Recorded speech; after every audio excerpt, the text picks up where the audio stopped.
हमारे साथ मौजूद है भाकपा माले के स्टेट सेक्रेटरी, जो कि आज हमें बताएंगे कि आज यहाँ पर किस मुद्दे को लेकर प्रेस वार्ता रखी गई थी। तो चलिए इनसे जानते हैं कि इन्होंने किन मुद्दों, ये आज किस मुद्दों को लेकर यहाँ पर आए हैं।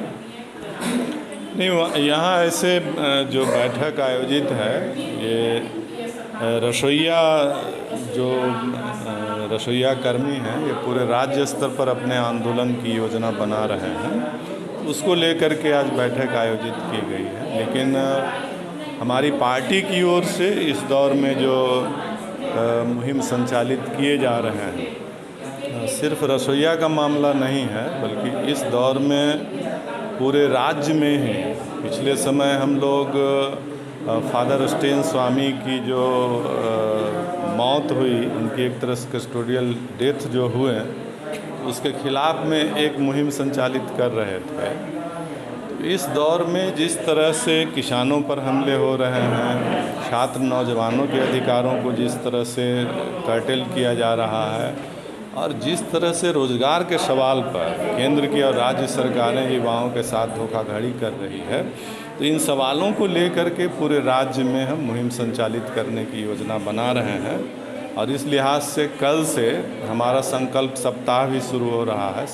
21 जुलाई जो कॉमरेड ए.के. राय की बरसी है, और 28 जुलाई कॉमरेड चारू मजुमदार जो CPI-ML के महासचिव थे, उनकी शहादत की तिथि है। तो ये एक सप्ताह पूरे राज्य में ही हम संकल्प सप्ताह मनाएंगे, और इस दौर में हम अपने पूरे कार्यकर्ताओं को संगठित करते हुए ये जो मुद्दे हैं, जनता के जो मुद्दे इस दौर में उभर रहे हैं, जो हमले हैं जनता पर, उन सवालों को लेकर के एक बड़ी मुहिम संचालित करने, बड़े आंदोलन की ओर बढ़ने दिशा में हम लोग बढ़ेंगे। फादर की उनके मौत के पीछे केंद्र सरकार का हाथ है, तो इसमें आप क्या कहेंगे, किस तरह से न्याय दी जा रही है? ये तो केंद्र सरकार पूरी तरह से जिम्मेवार है ही। एल्गार परिषद में अभी भी जो 15 लोग बंद हैं, 16 लोगों पर मुकदमे हुए थे, तो वो फर्जी तरीके से उन लोगों पर मुकदमे हुए हैं। तरह तरह की बातें आ रही हैं, उनके कंप्यूटर में कैसे फर्जी तरीके से मेल भेजा गया, और एक झूठा आरोप लगा करके देशद्रोह का मुकदमा।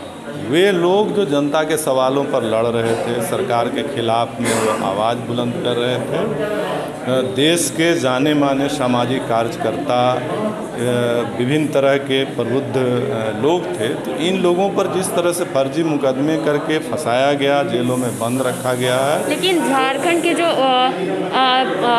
प्रवक्ता है बीजेपी के, उनका कहना है कि इसके पीछे केंद्र सरकार की कोई हाथ नहीं है। इसमें पहले से ही अगर देखा जाए तो उन्हें दोषी मानने वाले कांग्रेस थे या अलग अलग पार्टी के लोग थे, जो अब एक स्वांग रच रहे हैं। तो इसमें आप क्या कहेंगे?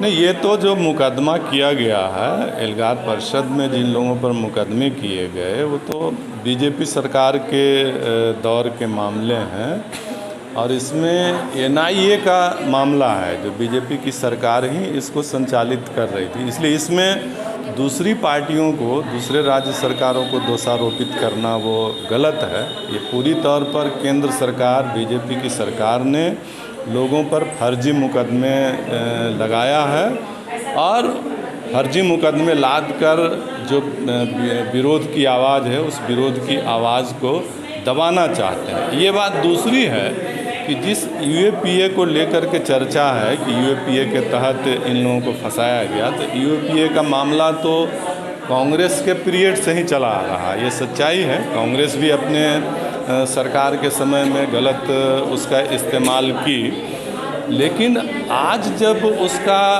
बेजा इस्तेमाल किया जा रहा है, UAPA को सामने रख करके विरोध की आवाज़ को पूरी तौर पर दबाने की कोशिश की जा रही है, तो इसका दोष विपक्ष की सरकारों या दूसरी सरकारों पर थोपना, ये केंद्र सरकार को अपनी जिम्मेवारियों से सिर्फ भागने का मामला नहीं है, बल्कि उनकी जो दमनात्मक कार्रवाई है, उस दमनात्मक कार्रवाई को गलत ढंग से तार्किक ठहराने की उनकी कोशिश है, मंशा है कि ये जो दमन कर रहे हैं, इस दमन को हर स्थिति में वो जारी रखें।